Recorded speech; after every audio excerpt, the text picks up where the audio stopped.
Okay. So, makinig kayo with the love story, ha? Every time na maririnig nyo ang pangalan ni AJ, ipapasa nyo sa kaliwa. Pag pangalan ni Hanika, sa kanan. Okay. If you guys are ready, let us now play the AJ and Hanika love story game. Here we go. Noong September 13, 2012, sa TUP CIT Room 222, nagsimula ang kwento nina Hanika at AJ.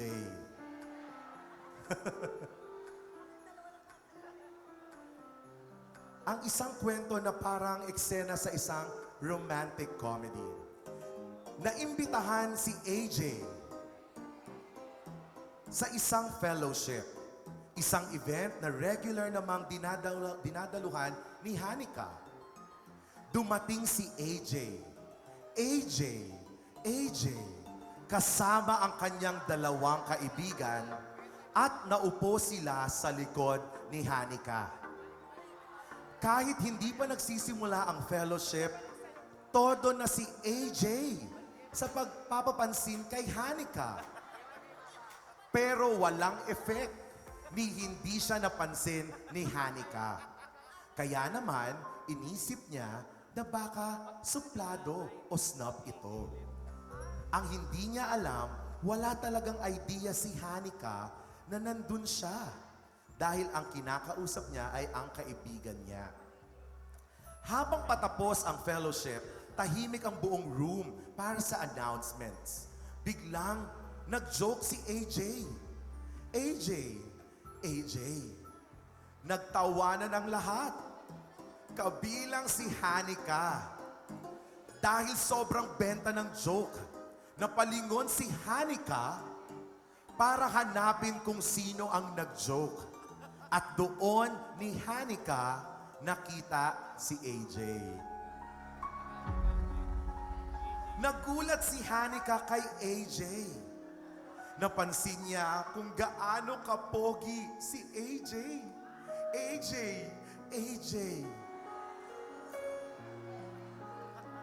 At nakita niya na napatulala na lang siya kay Hanika, lalo na sa maganda nitong ngiti na may pink braces. Parang eksena sa pelikula, nag-slow motion ang lahat sa isang saglit na tinginan. At sa simpleng sandaling iyon, may something na agad na naramdaman si AJ kay Hanika. Hanika. Simula noon, naging conscious na si Hanika. Hanika kay AJ. At si AJ naman ay hindi na maalis ang isip kay Hanika. Pagkatapos ng fellowship, habang palabas na, nakita ni Hanika, si AJ, na nakatayo malapit sa pinto. Hawak ang cellphone. Kinabahan si Hanika. Akala niya, hinihintay siya ni AJ para hingin ang number niya. Pero nang dumaan si Hanika kay AJ, walang sinabi si AJ. Tahimik lang si AJ habang nakasandal sa pader. Hinintay pala ni AJ ang kanyang kaibigan.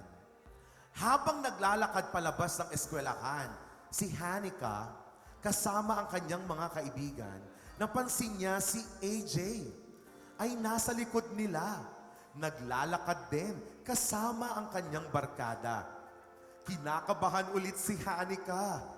Baka lalapitan siya ni AJ at ihahatid pa uwi. Pero pagdating sa tawiran, biglang nawala si AJ. Yun pala, lumiko na ito papunta sa ibang direksyon. Nahopya na naman si Hanika. Doon, napatawa na lang si Hanika sa sarili niya.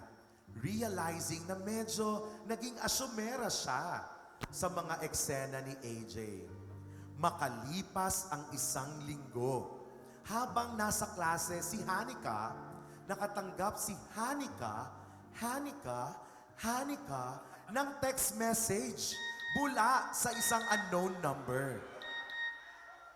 Ayan, di ba? With proof, may resibo.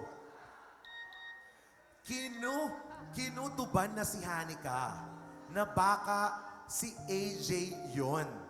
Kahit hindi pa kilala ni Hanika ang pangalan ng nag-text, nag-reply si Hanika at tinanong kung sino to. Agad namang nag-reply si AJ at sinabi ni AJ na siya yung lalaking nasa fellowship kasama ang dalawang kaibigan. Mula sa isang simpleng text messages ni AJ, kay Hanika, naging tuloy-tuloy ang pag-uusap nila hanggang sa naging madalas ang pagkikita ni na Hanika at AJ. Hanggang nagsimulang manligaw si AJ kay Hanika. At kalaulan, sinagot din ni Hanika si AJ.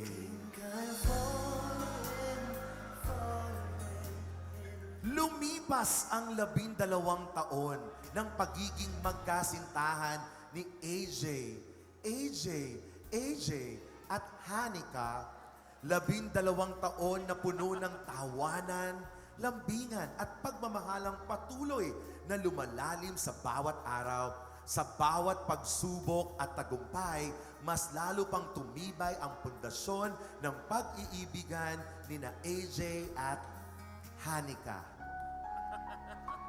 Hanggang sa dumating ang October 21, 2024. Sa araw na iyon, nag-propose si AJ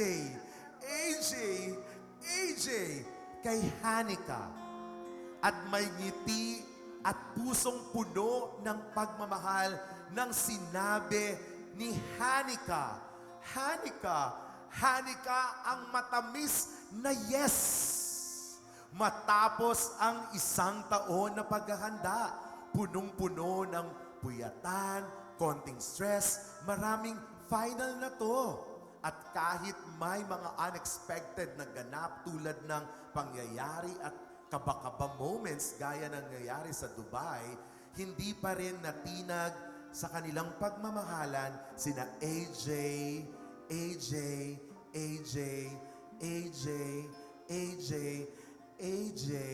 at Hanika. At ngayon, finally, nandito na si AJ at Hanika kasama kayong lahat na importante sa buhay nila, ipinagdiriwang ang kanilang pag-iisang dibdib. Sa sobrang saya ng gabing ito, hindi nila malilimutan ang bawat bisitang kasama nila sa kanilang magandang love story. At ang kwento ni na AJ at Hanika na nagsimula sa isang simpleng joke ay nauwi sa isang habang buhay na pagmamahalan.